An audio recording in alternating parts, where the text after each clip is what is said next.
So നമുക്ക് അടുത്ത സ്റ്റെപ്പിലോട്ട് പോവാം. സോ ഇത് യൂസർ ഓതൻറ്റിക്കേഷൻ പാർട്സിൻ്റെ അടുത്ത വീഡിയോ ആണ്, ആ വീഡിയോ പാർട്ടിൻ്റെ. അപ്പോൾ ഇതിൽ നമുക്കിനി യൂസേഴ്സിൻ്റെ റൂട്ട്സും കാര്യങ്ങളൊക്കെ സെറ്റ് ചെയ്തിട്ടുണ്ട്. ഇനി നമുക്ക് ഈ ഫ്രണ്ട് എൻഡിൽ വ്യൂ ചെയ്യുന്ന വ്യൂസിലുള്ള കാര്യങ്ങൾ കുറച്ച് സെറ്റ് ചെയ്യാം. അപ്പോൾ വ്യൂ എഞ്ചിൻ നമ്മൾ വ്യൂ എഞ്ചിനായിട്ടാണ് യൂസ് ചെയ്യുന്നത്, HBase ആണ് യൂസ് ചെയ്യുന്നത്, ഹാൻഡിൽ ബാർസ്. സോ അപ്പോൾ ഇതിൽ നമുക്കത് കോൺഫിഗറേഷൻ ചെയ്യണം. അപ്പോൾ നമുക്ക് കോൺഫിഗറേഷൻ ചെയ്യാം.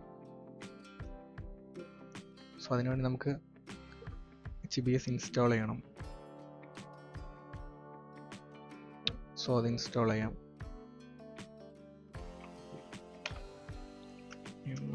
HBase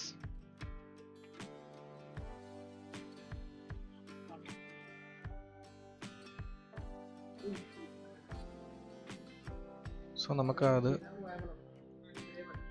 നമുക്കിതിൽ കോൺഫിഗറേഷൻ ചെയ്യണം നമ്മുടെ സെർവറിൽ.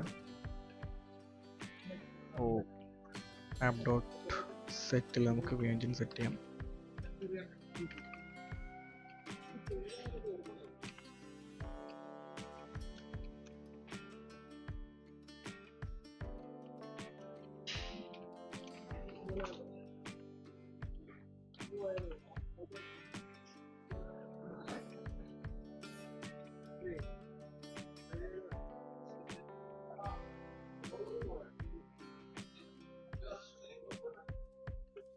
സോ വ്യൂ എഞ്ചിൻ സെറ്റപ്പ് ചെയ്യാൻ നമുക്ക് app.setൽ വ്യൂസിൽ നമ്മൾ വ്യൂസ് എന്നുള്ള ഫോൾഡർ ചൂസ് ചെയ്യണം. ഡയറക്ടറി നെയിം ഇതിനർത്ഥം നമ്മൾ path.join ഈ കറണ്ട് ഡയറക്ടറിയിലെ ഡയറക്ടറി നെയിം വെച്ചിട്ട്, അതായത് ഇരിക്കുന്ന ഈ പാത്തും ഈ ഡയറക്ടറി നെയിമും പിന്നെ അതിനകത്തുള്ള വ്യൂസിൻ്റെ ഫോൾഡറാണ് നമ്മൾ വ്യൂസായിട്ട് സെറ്റ് ചെയ്യുന്നത്. അതിൽ വ്യൂ എഞ്ചിനായിട്ട് HBase നമ്മൾ സെലക്ട് ചെയ്യുന്നുണ്ട്. അതുപോലെ സ്റ്റാറ്റിക് അസറ്റ്സും കാര്യങ്ങളും സ്റ്റോർ ചെയ്യാൻ നമ്മൾ പബ്ലിക് ഫോൾഡർ സെറ്റ് ചെയ്യുന്നു. ഇതാണ് ഈ ലൈൻ ഓഫ് കോഡിൻ്റെ മീനിങ് വരുന്നത്. അപ്പോൾ ഇത് കോൺഫിഗർ ചെയ്താൽ നമുക്ക് വ്യൂ എഞ്ചിൻ കറക്റ്റ് നമ്മുടെ സിസ്റ്റത്തിൽ കണക്റ്റ് ആവും. സോ നമുക്ക് വ്യൂസിൽ നമുക്ക് ഓരോ ഫോൾഡർ ക്രിയേറ്റ് ചെയ്യാം. നമ്മൾ മെയിനായിട്ട് നമുക്ക് ലേ ഔട്ട് എന്നുള്ളൊരു ഫോൾഡർ വേണം. ഇതിനകത്തായിരിക്കും നമ്മുടെ ഫയൽസ് എല്ലാം റെൻഡർ ആവുന്നത്. സോ ഇത് ചെയ്യാം. ടൈറ്റിൽ നമുക്ക് യൂസർ ഓതൻറ്റിക്കേഷൻ കൊടുക്കാം.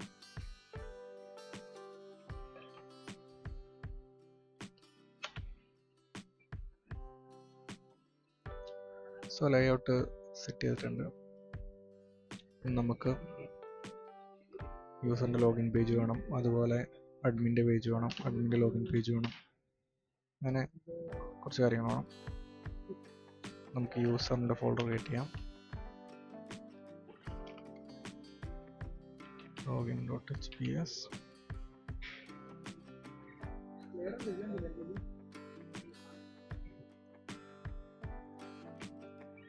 നമുക്ക് അഡ്മിന് ക്രിയേറ്റ് ചെയ്യാം.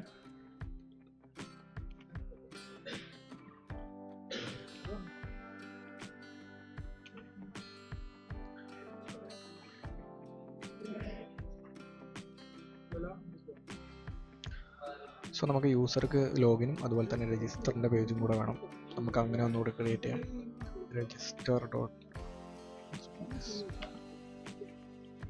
സോ നമുക്ക് ഈ പേജ് സെറ്റപ്പ് ചെയ്തതിന് ശേഷം അടുത്ത സ്റ്റെപ്പിലോട്ട് പോവാം. സോ അതിനായി ഞാൻ ഒരു ടെംപ്ലേറ്റ് ഇവിടെ എടുത്ത് വെച്ചിട്ടുണ്ട്. ഞാൻ അത് യൂസ് ചെയ്യാൻ വിചാരിക്കുന്നു. കോഡ് പെന്നിലുള്ള ടെംപ്ലേറ്റ് ആണ്.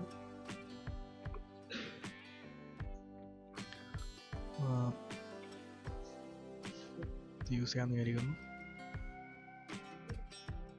സോ ഇതിൻ്റെ സ്റ്റൈൽ സെറ്റ് ചെയ്യാൻ ഞാൻ പബ്ലിക് ഫോൾഡർ ക്രിയേറ്റ് ചെയ്യുന്നുണ്ട്.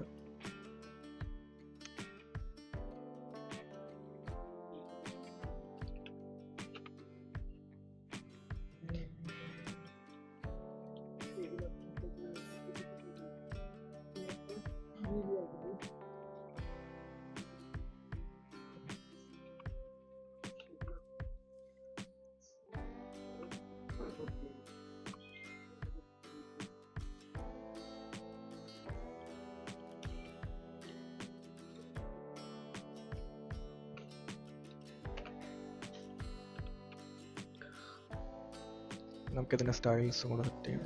സോ ഇത് നിങ്ങൾക്ക് ഇഷ്ടമുള്ള ഏതെങ്കിലും ടെംപ്ലേറ്റോ അല്ലെങ്കിൽ നിങ്ങളുള്ളത് ചൂസ് ചെയ്യാം. നിങ്ങൾക്ക് സെറ്റപ്പ് ചെയ്യാം നിങ്ങളുടെ ഇഷ്ടത്തിനനുസരിച്ചിട്ട്. സോ നമുക്ക് ആ CSS ഫയൽ ഇവിടെ ലിങ്ക് ചെയ്യാം.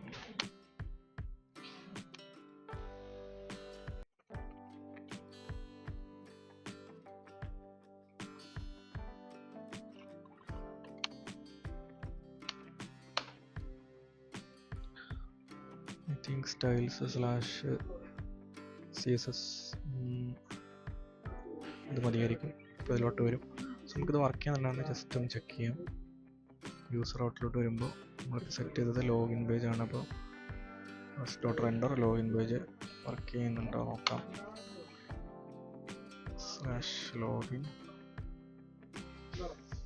നമുക്കിത് ചെക്ക് ചെയ്ത് നോക്കാം.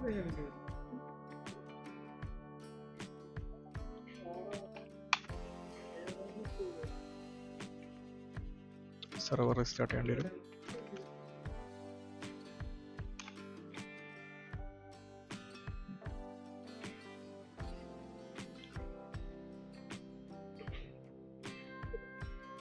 എന്താ എററുണ്ട്, ഫോൾഡർ സെറ്റ് ചെയ്തതിൻ്റെ എററാണ്.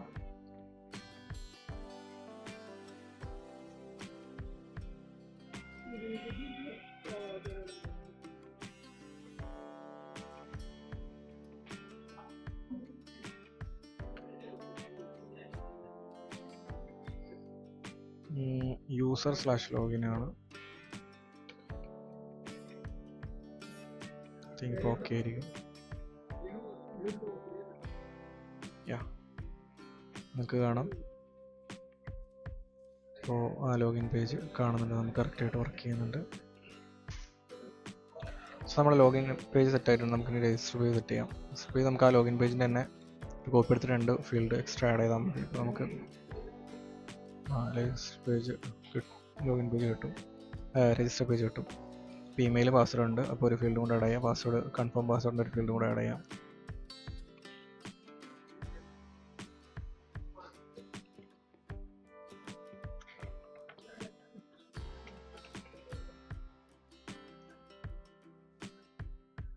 കൺഫേം പാസ്വേഡിൻ്റെ ഒരു ഫീൽഡ് ആഡ് ചെയ്തിട്ടുണ്ട്.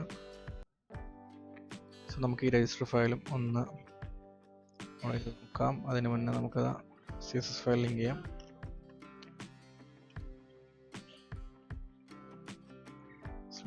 /user login നമുക്ക് ആഡ് ചെയ്യാം. എന്നിട്ട് യൂസർ ഓർഡറിൽ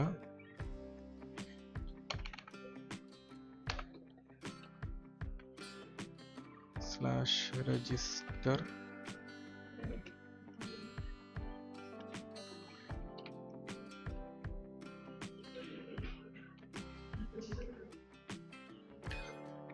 രജിസ്റ്ററിലോട്ട് പോയി കഴിഞ്ഞാൽ ഈ പേജ് വരുന്നുണ്ടോ നോക്കാം.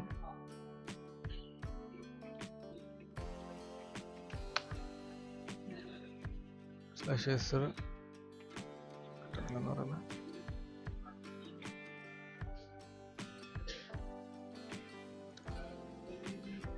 രജിസ്റ്റർ സ്പെല്ലിംഗ് കൂടെ തെറ്റായിരുന്നു, അതാണ്.